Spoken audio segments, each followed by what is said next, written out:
그림자 아이, 우리가 제목에 대해서 한번 얘기를 해볼까? 책 제목 자체가 그림자 아이야. 네. 그러면 이 제목 때문에 느끼게 된 또는 관련 있는 인물이 누구라고 생각해? 루크하고 젠, 그러니까 셋째 아이들. 그치. 셋째 아이들이 모두 다 그림자 아이들이지. 네. 그러면 그럼 그림자 아이들이란 어떤 의미라고 생각하면 될까? 숨어 살아야만 하는 아이들. 그치. 그리고 또 하나는 그림자처럼 이제 이렇게 그림자처럼 얘가 가는 것만 갈 수 있고 안 가면 못 가는. 맞아. 그리고 존재 자체가 이제 숨어 살아는 비밀에 맞아. 존재하지 않는 그냥. 네. 존재하지만 존재하지 않는. 존재하지만 존재한다는 것을 드러낼 수 없는. 네. 너무 안타깝지 않아? 네. 그러면 그럴 거면 근데 너무 좋아서 몰래 키울 수는 있지만 그래도 애를 위해서라도 막 자기가 막 막 경찰에 체포돼가지고 셋째 애를 키운다고 이렇게 고발을 당해서 애도 죽고 나도 이제 체포돼가지고 징역받는 거가 중요한 게 아니고 이 아이를 위해서라도 처음에 아이가 태어났을 때 그냥 이렇게 셋째 아이를 가졌을 때부터 그냥 이제 이렇게 키우면 안 된다고 생각을 하거든요. 그게 누구야? 그런 생각을 갖고 있는 사람이 누구야? 아빠. 아빠가 철저하게 그 생각을 갖는데 근데 막 나쁘고 막 귀찮아서 그런 게 아니고 그치. 애도 너무 이제 진짜 고통스럽고 애한테도 그러니까 뭔가 아빠는 키우고 싶으니까 사실 아빠는 들통나면 내 소중한 셋째를 잃을 수 있다는 생각에 이 아이가 살아가면서 만드는 모든 흔적들을 숨기고 싶고 감추고 싶고 네. 최대한 그림자로 만들려고 노력한 거지. 그 아빠가 왜 그렇게까지 했는지 그런 원인부터 한번 가볼까? 이 작품 속의 세상은 어떤 나라라고 하는 명칭 자체가 없어. 그냥 어느 나라야. 네, 나라. 어느 나라야. 그러니까 이 곳에 정확한 명칭이 있는 게 아니라 정말 그런 나라가 있어요? 사실은 이 책의 내용이 아주 없는 것은 아니지만 네. 이런 비슷한 정책을 했던 국가가 있었어. 20세기에 들어서는 중국이 그랬고요. 중국이 그랬고 사실 전 세계가 산하 제한이라는 그 정책 안에서 아이들이 태어나고 또는 몇 명을 키워야 하는지 그거에 대해서 법으로 국가가 정해놨었어. 그런 제도는 우리나라도 있었거든. 네. 그러니까 중국만이 문제다라고 얘기하면 왜 우리나라 속담 있잖아. 네. 똥 묻은 개가 견 묻은 개 나무란다고. 네. 그러니까는 자기의 흠은 더 큰데 요만큼 흠 있는 애한테 뭐라 하는 네. 그런 모습인데 우리도 박정희 때도 그렇고 우리는 산하 제한이 있었어. 즉 아이를 출생하는 아이 수를 정하는. 왜 그거 있잖아. 아들 딸 구별 말고 둘만 낳아 잘 기르자. 또는 그리고 나선 또 하나만 낳아 잘 기르자. 이런 포스터가 있었거든. 네, 들어온 것 같아요. 맞아. 이게 국가가 국민들의 그러니까 자식을 낳고 기르는 거에 간섭을 하는 것이 네. 당연한 국가 정책과 국가를 위한 정책이라고 했던 때가 있었거든. 그러니까 이 원인부터 한번 가볼까? 그럼 그림자 아이에서 이 이름 없는 이 나라에 왜 그림자 아이들이 등장하게 됐는가? 국가는 어떤 정책을 펼치기 시작했어? 근데 제가 여쭤볼 게 있는데 혹시 그 식량 문제 때문에 그렇다고 했잖아요. 근데 여기 책을 보면 식량을 주체할 수 없이 많다 그랬거든요. 그럼 그건 어떻게 되는 거예요? 그렇지. 그러면 거기다 1번 하고서는 식량 문제라고 한번 써볼까? 네. 의심했구나. 그치? 네. 오. 주체할 수가 없지 많았다 했는데 그래도 원래 식량은 주체할 수 없이 많았지만 이러한 이유 때문에 정부는 그 산하 제도를 만들었다. 이렇게 이게 아니고 없었다. 아니 그 식량을 주체할 수 없었다. 하고 뭐 때문에 아는지가 안 나와요. 앞뒷말이 연결이 안 되지. 네, 식량을 주체할 수 없이 많았는데 식량 때문에 뭐랄까 이제 그거 산화제한이요. 산화제한을 이게 만들었다. 그러면 어딘가 모르게 식량이 부족이 문제인지 아니면 네. 식량이 많은 게 문제인지 아니면 산화 제한이 문제인지 이 세 개가 왜 연관되어야 하며 무슨 이유로 연관성이 있는 건지 의심하게 되잖아. 바로 그거야. 그럼 식량 문제는 문제가 아닐 수도 있는 거네. 네, 그러니까 식량 문제라고는 하지만 정부가 생각하는 다른 말 못할 그런 이유 때문에 식량을 이제 그 식량이라는 핑계를 대고 그렇지. 산화제한을 그러면 이렇게 식량 부족이다라는 이유로 네. 2명만 나와야 된다라고 하는 이 산화 제한을 국가가 누구에게 위기의식을 심어줬다고 생각해?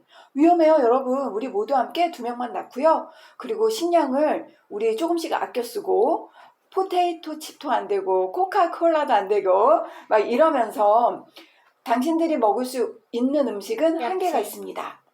이렇게 불안감을 조성을 했잖아. 네. 그럼 누가 이런 불안감을 믿고 따랐을까? 배런들?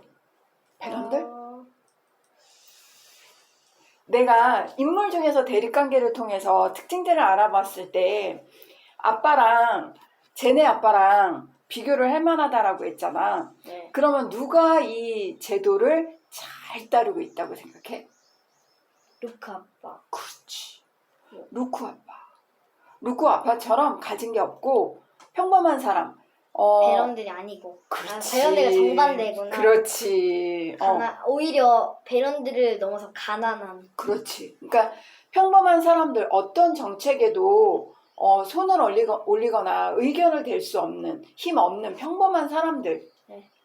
현실적으로 살아가는 것이 그리고 안전하게 살아가는 것이 평화라고 생각하는 그 다수의 평범한 사람들이 이 위기의식을 적극적으로 이해하고 받아들이면서 이 나라 정책에 최선을 다해서 지키려고 하는 거야. 네. 그래서 루크가 인터넷도 안 하지. 네. 그리고 아빠를 위해서 달걀 후라이인가 하다가 아빠한테 된통 나잖아.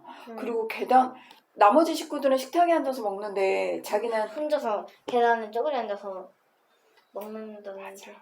그리고 나중에는 다락방에서 갇혀 살아야 했던. 맞아. 이거야. 순수한 사람들이 정책의 의미를 제대로 파악하지 못하는 사람들이 결국에는 최악의 희생자들이 되는 거지. 그런데 그들과 반대로 권력을 갖고 있고 네. 정책에 함께 참여할 수 있는 배런들은 근데 배런들이 정부에 일하고 있는 되게 뭔가 이제 권력을 가질 수 있는 그치. 옛날로 따지면 관리 중책을 맡고 있는 네. 권력자들이지. 그 사람들 그 루크가 몰래 빠져나가가지고 쟨 집에 가잖아. 네네네. 우와, 네. 쟤네 집에 갔더니 그 부분에서 너무 재밌었어요. 너무 흥미진진해. 아니 왜냐면은 평생을 이제 막 이렇게 막 밖에 나가보지도 못하고 한 번 땅을 뒤져보지도 못했던 애가 갑자기 어디서 갑자기 너무 서운해하고 외로웠는지 갑자기 이성을 잃어버리고 갑자기 막 그냥 들어가는 거면 모르겠는데 방충망에 그냥 찍고 들어가잖아요.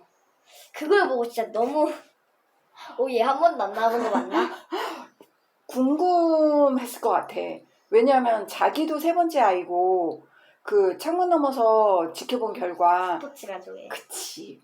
젠도 그리고 배런들이 자기네가 조용하게 살고 있던 곳을 장악해서 새 집들을 짓고 정말 당당하게 살잖아. 그리고 막 차 타고 셋째가 막 다니고 있을 수 없는 자기로서는 그런 일상을 보내고 있으니 그로서는 전혀 꿈도 꾸지 못할. 그렇지. 분노도 있었을 것 같아. 네. 어. 근데 그 뭐지? 루크는 응. 그거 젠이 너랑 이제 막 젠도 막 성격이 좋은 것 같진 않은 게 나는 안 할 거야라고 했는데 그럼 이제 너랑 같이 있을 시간 없어 이러면서 이제 그냥 쫓아내버리는 게 그럼 한번 생각해볼까? 제니라고 한번 생각해보자. 쟤는 그 시위에 나갈 이유가 없어. 왜? 왜냐면 자기도 잘 살고 있고 가짜 신분증도 있고 이대로 엄마 조카인 척만 속인다면은 아주 잘 그렇네 아주 잘 살 수 있었는데 이제 너희 같은 애들을 위해서 아니야, 자기도야. 자기도 마음대로 못하긴 하지만 너희들은 더더욱인데 안 한다니까. 제니, 걔는 정말 자유롭게 살 수 있는 애야. 셋째임에도 불구하고 권력을 가진 배런의 재혼을 통해서 재혼을 통해서 엄마가 아빠가 가지고 있는 권력으로 충분히 평범하게 살 수 있는 평범을 뛰어넘어 아주 풍요롭게 살 수 있는 아이였거든. 근데 제니 인터넷을 통해서 온라인 안에서 셋째, 넷째 아이들과 소통을 하고 그 아이들과 그 국회의사당 국회 앞에서 네. 시위를 하겠다고 날을 정했어. 네. 왜 쟤는 자기가 이미 결심한 그 시위에 루크를 함께 하려고 했을까라는 생각. 왜 루크를 함께 하려고 했을까? 일단은 루크도 자유를 원해서 자기 집을 찾아간 거고 자유를 원해서가 아니지 너무 외로우니까 너무나도 외로웠던 나머지 이제 친구를 찾기 위해서 이제 쟤를 찾아온 거고 그렇게 막 뱅충원까지 뚫고 찾아왔다는 얘기는 자기도 엄청 심심하니까 꼭 한번 봐야겠다라는 생각이 들어서 온 거고 루크도 많이 불평을 하고 있었으니까.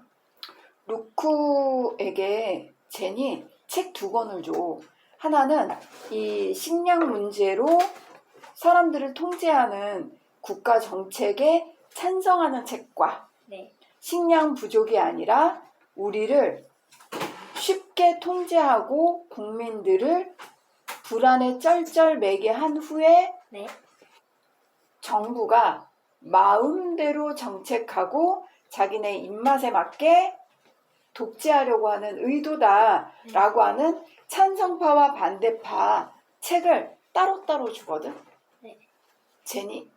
네. 그러면 책을 왜 자기가 말해줘도 되는데 그 책을 따로따로 주고 루크에게 2가지 찬성과 반대를 모두 경험하게 하고 판단을 만들게 하거든. 그 다음에 2번째는 무엇이냐면 루크가 루크에게 이런 얘기를 해. 제니, 내가 바로 정책에 대한 잘못을 증명해줄 증인이야. 내가 증인이야. 난 이렇게 당당하게 살고 있고 내가 사는데 아무런 문제가 없다는 것. 그러므로 국가가 식량 부족이라 셋째를 낳으면 안 된다라고 하는 그 불안감은 잘못되었다는 것을 증명할 수 있는 유일한 존재야. 네. 그래서 우리가 나가서 시위를 해야 돼. 우리의 일이야, 나의 일이야 라고 하면서 주장을 했던 이유, 자기는 편안하게 살 수 있으면서도 왜 굳이 증명하려고 했을까? 여기에서 우리는 좀 더 깊게 생각해야 돼.